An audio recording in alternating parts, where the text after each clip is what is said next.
अरे विनोद, तूने हलवाई को सारा सामान तो दे दिया है ना। अक्षय की शादी में कोई कमी नहीं रहनी चाहिए। आखिर सबसे छोटा भाई है तुम सबका। हाँ माँ, आप चिंता मत करो, मैं पूरा ध्यान रखूंगा। मंगल बेटा, तूने तो कहा था कि फूल का ऑर्डर दे दिया है, यहाँ तो फूल पहुँचे ही नहीं। अब क्या बहू की विदाई के बाद फूल आएंगे? माँ, मैंने अभी बात की है फूल वाले से, वो रास्ते में ही है। आप किशोर भैया से क्यों नहीं कहती कुछ करने को? किशोर पहले ही मेरे बताए काम कर रहा है।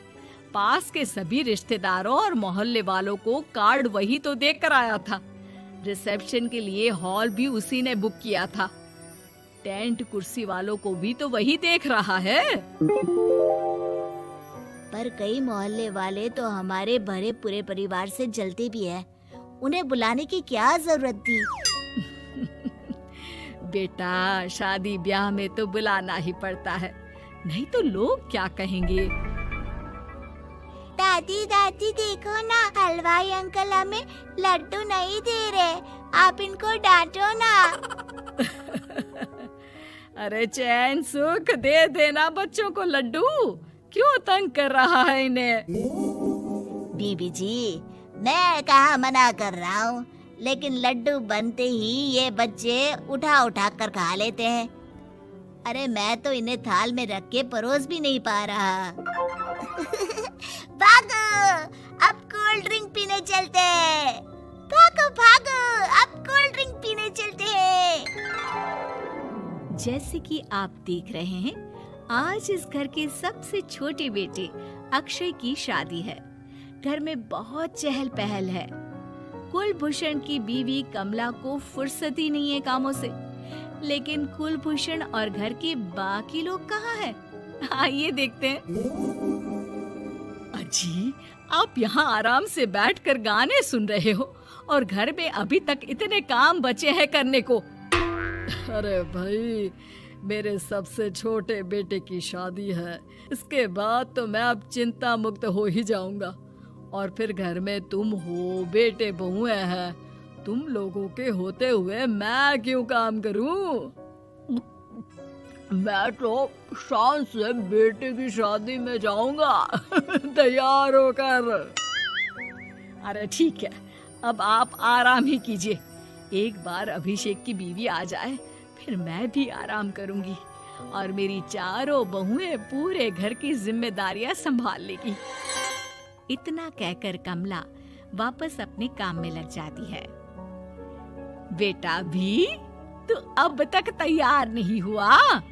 किससे बात कर रहा है फोन पर? तैयार कैसे हूँ? सैलून जाने से तो आपने मना किया है, क्योंकि मुझे हल्दी लग चुकी है। भाभीयों को देखो, सुबह से पार्लर में है।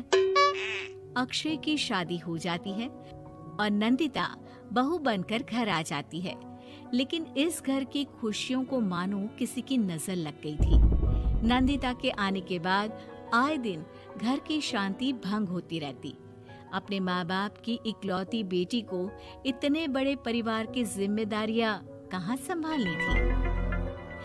अभी देखो ना, मेरे हाथों की मेहंदी भी अभी नहीं उतरी है और तुम्हारी मम्मी ने मुझे घर के कामों में लगा दिया।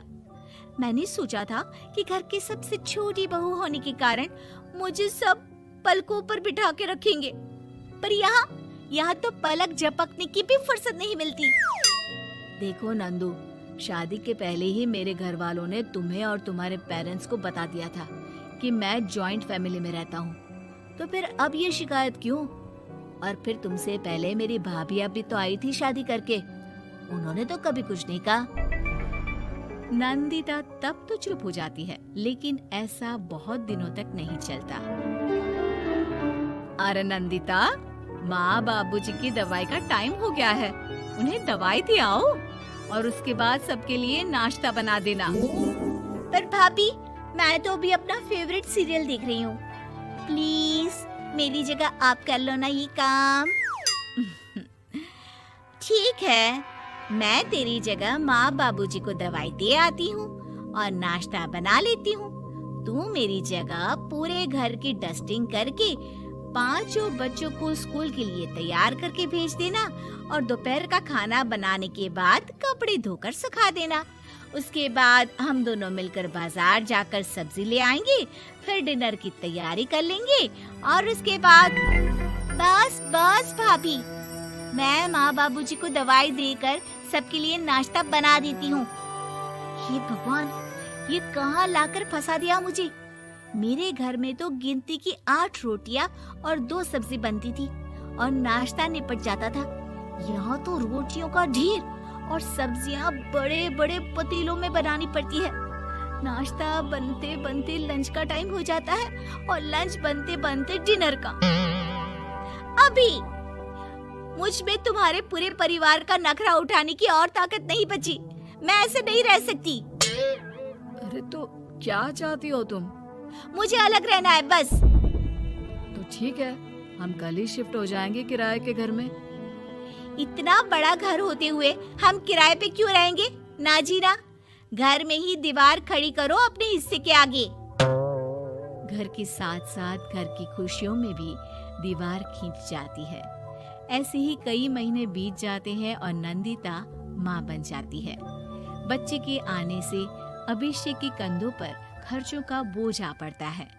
अभिषेक का बोझ कम करने के लिए नंदिता भी पार्ट टाइम जॉब कर लेती है, लेकिन इससे उसके सर पर नौकरी, घर और बच्चे की जिम्मेदारी बढ़ जाती है।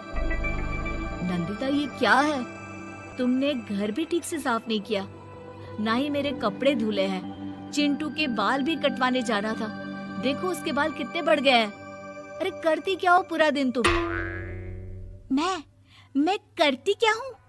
तुम्हारा नाश्ता और लंच बनाने के बाद चिंटू को डे केयर सेंटर पर छोड़ कर आती हूँ, फिर खुद ऑफिस जाती हूँ। पूरा दिन काम करके आने के बाद बिना आराम किए बाजार से सब्जियाँ लेकर आती हूँ, घर आकर खाना बनाती हूँ, चिंटू को देखती हूँ और क्या करूँ मैं? तो किसने कहा था अपने सर पर इतने काम लेने को? मत जाओ ऑफिस। ऑफिस जाए बिना घर के खर्चे कहाँ से पूरे होंगे? चिंटू की डे केयर का खर्च, उसके लिए बेबी फूड का खर्च, प्रेस वाले का खर्च, ये सब तुम्हारी सैलरी से होता नहीं है। अगर परिवार से अलग नहीं होती तो इतनी मुसीबतें नहीं उठानी पड़ती तुम्हें परिवार के साथ मिलकर काम करने में दिक्कत थी, लेकिन काम तो अब भी बहुत है तुम्हारे सर पर। चिंटू को भी डे केयर भेजने की जरूरत नहीं पड़ती। उसको गोद में खिलाने के लिए दादा दादी और घर के सभी बड़े होते। उसके साथ खेलने के लिए उसके भाई बहन भी होते। मेरे तीनों बड़े भाइयों के बच्चे भी बड़े हुए हैं, लेकिन बिना महंगा बेबी फूड खाए, क्योंकि मेरी माँ और भाभियाँ बहुत अच्छे से जानती है कि बच्चे को क्या खिलाना चाहिए। बिजली के बिल जैसे खर्चे भी सब मिलकर बांट लेते थे, लेकिन तुम्हें तो सबसे अलग रहने में ही मजा आता है, तो अब शिकायत क्यों करती हो? बस करो अभिषेक, बस करो। मैं मानती हूँ कि मैं गलत थी। मेरे एक गलत फैसले ने हमें बिल्कुल अकेला कर दिया है सबसे। एक घर में होते हुए भी हम बाकी परिवार से अजनबियों की तरह रह रहे हैं। अभिषेक और नंदिता की सारी बातें घर के बाकी लोगों को सुनाई दे रही थी। तभी कमला बोल पड़ती है। अरे नंदिता बहू, किसने कहा कि तुम अकेले हो? तुम्हारा इतना भरा पूरा परिवार है ना तुम्हारे साथ। हम तो बस ये चाहते थे कि तुम अपनी गलती समझ जाओ।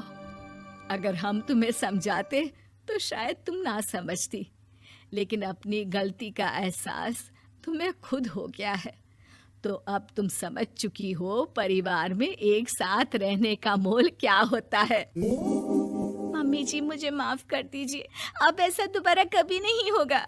अरे माफी बाद में, पहले मेरा पोता जरा मेरी गोद में तो दे, और तू जाकर सबके लिए चाय बना ला।